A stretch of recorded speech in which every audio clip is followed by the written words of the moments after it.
I remember the first moment I ever saw Lauren like it happened this morning. She walked into the room with a kind of energy that pulled everything toward her. Her laughter was bright, almost blinding in how effortless it sounded. And just like that, I was gone. I wasn't remarkable, not handsome enough to turn heads, not rich enough to impress anyone. I was ordinary, but I gave her every part of me. I thought love, stability, and a future built with both hands would be enough for us. Life, however, has a way of proving you wrong at the exact moment you least expect it. At first, nothing felt alarming. A dinner she canceled. A few late nights at her new job. She had just started working at a marketing agency and threw herself into it with full force. She talked about her coworkers often, most of them women, she said. She brushed off any hint of suspicion. But one name kept appearing like a refrain I didn't know the meaning of. Jason. Jason said this. Jason suggested that. Jason helped her with the campaign. I didn't think much of it. Why would I? We were married. We had made vows. I trusted her without hesitation. Slowly, things shifted. She wasn't around as much. She became attached to her phone in a way she never had before, typing quickly, smiling at the screen, angling it away when I walked by. She dressed differently, spent longer on her makeup, as if preparing for an audience I wasn't part of. The warning signs were loud, but I muted them. Love makes you blind, but more than that, it makes you lie to yourself.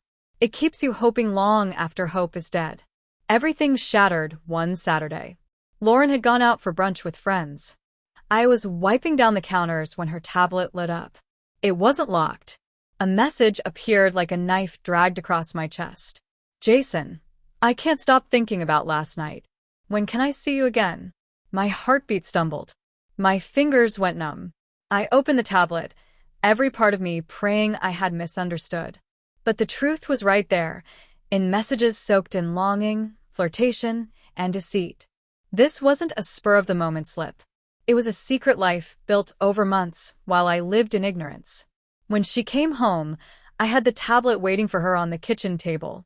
The evidence glowed back at her. She stopped in the doorway, frozen, her face turning pale. She whispered my name like it was a shield. I didn't give her anywhere to hide. Explain? I said, my voice too calm to be normal. She scrambled for excuses. The predictable line came fast. It was a mistake. A mistake. I laughed, a broken, hollow sound. You think months of lying, of sneaking around, of spitting on our vows is harmless? She cried, begged, swore it meant nothing. But her tears couldn't undo the truth. They couldn't rewrite betrayal. I told her to leave. No discussion. No forgiveness. She packed a small bag with shaking hands, taking the same phone she used to ruin everything. That night, sleep didn't come. I sat in the quiet, replaying our wedding in my mind like a cruel movie. Her smile that day, her dress, her promises. They all felt counterfeit in hindsight. Then a thought settled into my mind, sharp, final, undeniable. Her wedding dress was still in the closet. She once said she wanted to save it forever. But forever had already burned. So I decided to finish the job.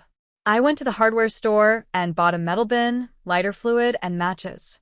At dusk, I placed the dress in the bin, folded carefully, the way you handle something that once meant everything. One match. One flick of flame. The fabric caught quickly, burning fast and violently. Satin and lace turned to smoke and ash. It didn't smell like revenge. It smelled like release. When the flames died, I gathered the ashes in a small box. I slipped in a note. Not emotional. Not angry. Just truth. I told her she called it a mistake, so I gave it consequences. She burned the foundation of our marriage, so I burned the last piece of it. Asked her not to come back. Not to call. Not to reach out. I placed the box on the dining table, locked the doors, turned off the lights, and finally slept deeply, peacefully. The next morning she came to get her things. I stayed upstairs, silent, listening. I heard her call my name. Then the sound of her breath catching, the sobbing that followed. It was the kind of cry that comes from realizing you've destroyed something you can never rebuild. She begged, pleaded, then left. She didn't return after that. In the weeks that followed, I began rebuilding myself from the inside out. I joined a gym. I volunteered at the animal shelter. I reconnected with friends I had pushed away. I started therapy. Slowly, I became someone stronger, someone clearer, someone who didn't crumble when trust was broken. Through mutual friends, I learned that Lauren's life had unraveled. Jason ended things almost immediately after the truth surfaced. He didn't want to be with someone who could cheat so easily. She moved into a small apartment and tried to pick up the pieces. Maybe the old me would have felt sorry, but not anymore. I felt light, free. Months later, I saw her at a coffee shop. She looked worn down, her eyes heavy with regret. She tried to speak, another apology, another attempt to patch what she'd broken. I stopped her gently, with a voice steady and certain. I've moved on. You should too. Then I walked away. Not all endings offer tidy closure. Sometimes you have to forge your own, through fire, through honesty, through silence. Burning that dress wasn't about hurting her.